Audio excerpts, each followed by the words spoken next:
Hello everyone, Vic, and I'm here today for GoGo Getaway for their November cyber crop, and my challenge for the cyber crop was this lovely sketch that you've just seen.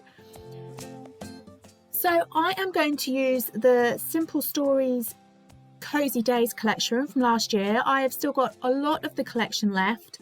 Why, I don't know, because it's really lovely, but I decided to stash some of my stash even, and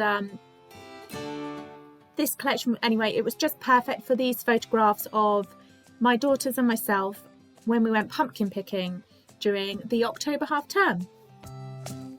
So I have used a pattern paper, that beautiful mustardy coloured gingham paper, for my central piece on my page, and I think I cut that about 10 by 10 inches. And I've got loads of the frames from this collection, so I really wanted to use those and thought that they would be perfect for sitting up on that top left hand corner with my photographs. Now I measured the space and everything in them and printed my photos out to what I thought was the right size, but it wasn't, so they don't quite fill the apertures in that frame properly. But actually I quite like it with just like a tiny little slither of the gingham background paper peeking through. So once I decided what I was going to use for the photographs and for my title, that lovely Thankful, which is a Bramble Fox perspective, it was really just a case of adding the embellishments to my layout. And I had treated myself to quite a lot of those pumpkins from Bramble Fox, and they were just perfect. The colours went really nicely with this collection as well, so I think I used probably all of them. Now I've distressed the edges of that background piece, and I'm just bending over the top left and bottom right hand corner there, just so that a little bit of the pattern from the background peeks out for a bit of added interest. And there's a journaling section on that sketch under the right hand side of the photo cluster. So what I've done is I've cut up Together is the Best Place to Be from one of the cut apart cards in the collection. Things have been a bit tricky recently, and we really needed this little trip out just to have some fun and let some steam off. So I just thought that saying was really, really nice, and I really wanted to put that there for my page and my journaling, just because we had a great day. As you can see, there was lots of fun and laughter. I'll tell you a funny story behind it all though. My fault completely. I've had my eye on this place. I had a look last year, but I went to my parents with the girls for half term. So this year I was determined we were going to go to this pumpkin patch place. So booked the ticket to go so that we could turn up to pick them, but didn't quite realise quite how far away it was from where we lived. And it ended up being a 100-mile round trip, and we got stuck in traffic on the motorway as well. So we turned up an hour after our allotted slot just to pick these pumpkins.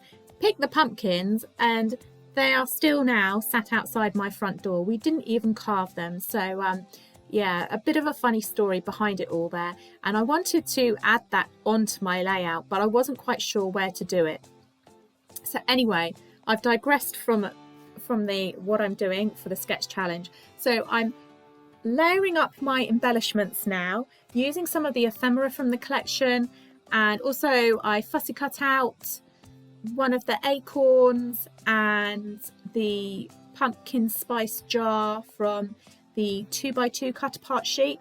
I really like those 2x2 papers because they're perfect for cutting up and using as embellishments. That's one of my favourite things to do with collections. I always look for papers that I can cut up to create my own ephemera things that are unique to me and make my page special for me.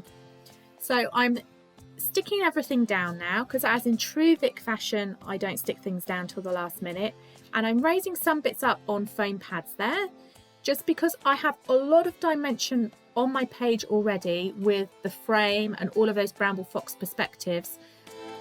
So some of those pieces of ephemera really did need raising up on foam pads. One, so it tied in all together, but also to provide a platform like I have there for that bottom right hand corner pumpkin for it to sit on. Now, as you see, I've decided that I'm going to add a tag onto my page for my journaling, and as you can see there, I've written about the eventfulness of the day. Now, when I was sticking everything down at the beginning, I didn't really think about where I was going to add my journaling, and it was going to be on the page true to the sketch, but I just felt it would be lost on that gingham background paper, so I've popped it on a tag, but I had nowhere to put it. So as you'll see in a minute, I then have to pull my layout apart a little bit. It's a good job I didn't stick it down with lots of glue, and just using one of my silhouette tools there, just to gently open up a space again for that tag to fit into. So I think there we go, it just about fits. So I'm going to just stress around the edges of that and add a piece of ribbon that coordinates with my layout and my page. So just using an eyelet tool there to pop the hole through the top of the tag because I don't have a punch.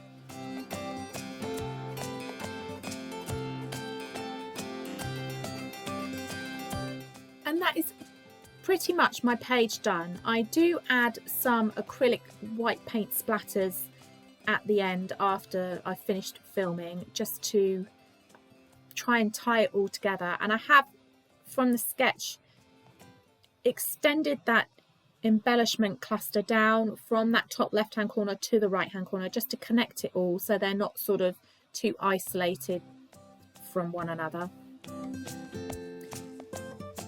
Doing my usual black line doodle around my photographs just to help them stand out a little bit more, and then I'm also doodling a black line around that patterned paper piece there just to help it stand out a little bit more and give it a bit more definition from that background white cardstock. So thank you very much for joining me today. I hope maybe my sketch might have inspired you to try something a bit different and give it a go. And this has been Vic for GoGo Getaway. Thanks then, bye.